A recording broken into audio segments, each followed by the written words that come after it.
నీ జీవితంలో ఇప్పుడు ఏదైనా కష్టం నడుస్తుందా? ఎంత ప్రయత్నించినా పరిస్థితులు మారడం లేదా? నీకు ఎందుకు ఇలా జరుగుతుందో అర్థం కావడం లేదా? అయితే ఈ వీడియోను చివరి వరకు చూడండి.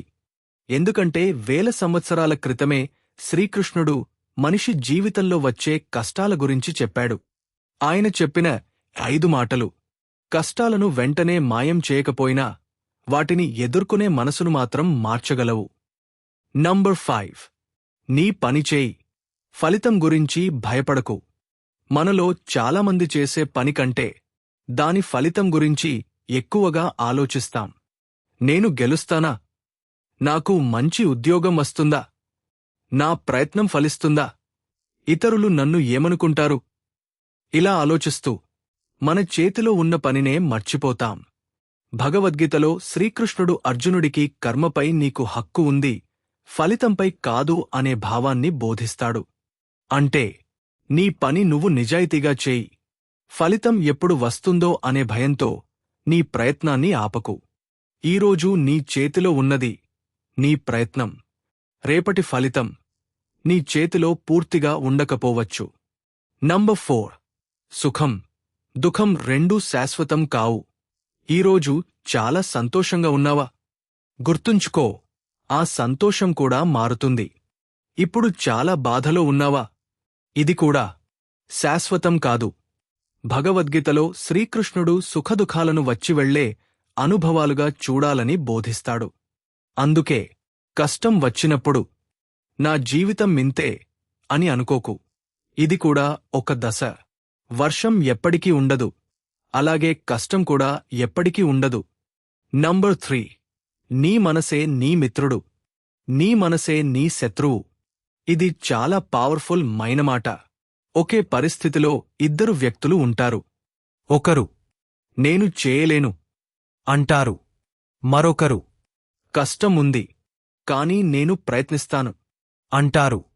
పరిస్థితి ఒకటే, కాని వారి మనసు వేరు. మన ఆలోచనలు మన నిర్ణయాలను ప్రభావితం చేస్తాయి. అందుకే గీతలో మనసును నియంత్రించుకోవడం గురించి శ్రీకృష్ణుడు బోధిస్తాడు. నీ మనసును నువ్వు నడిపిస్తే అది నీకు బలం. మనసు నిన్ను నడిపిస్తే అదే నీకు బలహీనత. అందుకే ప్రతిరోజూ నీకు నువ్వే ఒక మాట చెప్పుకో, నేను నా పరిస్థితుల కంటే బలమైనవాడిని. నంబర్ 2. భయపడకు, నీ ధర్మాన్ని వదలకు. అర్జునుడు యుద్ధభూమిలో నిలబడి భయపడ్డాడు. తన ముందు తనవాళ్లే ఉన్నారు. అతని మనసులో సందేహాలు వచ్చాయి. నేను ఏం చేయాలి? అప్పుడు శ్రీకృష్ణుడు అతనికి ధైర్యం ఇచ్చాడు. ఇక్కడ మన జీవితానికి ఒక గొప్ప పాఠం ఉంది. కొన్నిసార్లు మనకు కూడా భయం వస్తుంది. ఉద్యోగం పోతుందేమో, వ్యాపారం నష్టపోతుందేమో, ప్రేమించిన వ్యక్తి దూరమవుతాడేమో, నేను ఓడిపోతానేమో. కాని భయం కారణంగా నీ సరైన మార్గాన్ని వదిలిపెట్టకు. నీ బాధ్యతను నిజాయితీగా నిర్వర్తించు. భయమున్నా ముందుకు వెళ్ళు. ఎందుకంటే ధైర్యం అంటే భయం లేకపోవడం కాదు, భయం ఉన్నప్పటికీ ముందుకు వెళ్లడం. నంబర్ 1. నిన్ను నువ్వు మార్చుకో, ప్రపంచాన్ని కాదు. ఇదే ఈ వీడియోలో అత్యంత ముఖ్యమైన విషయం. మనలో చాలామంది ఇలా అనుకుంటాం, వాళ్ళు మారితే నేను సంతోషంగా ఉంటాను, పరిస్థితులు మారితే నేను ప్రశాంతంగా ఉంటాను, డబ్బు వస్తే నా జీవితం బాగుపడుతుంది. కాని మన నియంత్రణలో లేని విషయాల వెనుక పరిగెత్తుతూ ఉంటే మనశ్శాంతి ఎప్పటికీ దొరకదు. అందుకే ముందుగా నిన్ను నువ్వు మార్చుకోవడం మొదలుపెట్టు.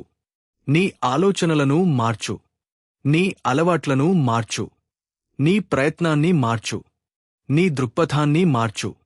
పరిస్థితులు మారడానికి సమయం పట్టొచ్చు, కాని నువ్వు మారడం మాత్రం ఈ క్షణం నుంచే మొదలుపెట్టవచ్చు. ఒక్కసారి ఆలోచించండి. శ్రీకృష్ణుడు అర్జునుడి సమస్యను మాయ చేయలేదు. అతనికి యుద్ధం చేయకుండా తప్పించుకునే మార్గం చూపించలేదు. బదులుగా అతని మనసును మార్చాడు. అదే మన జీవితానికి కూడా వర్తిస్తుంది.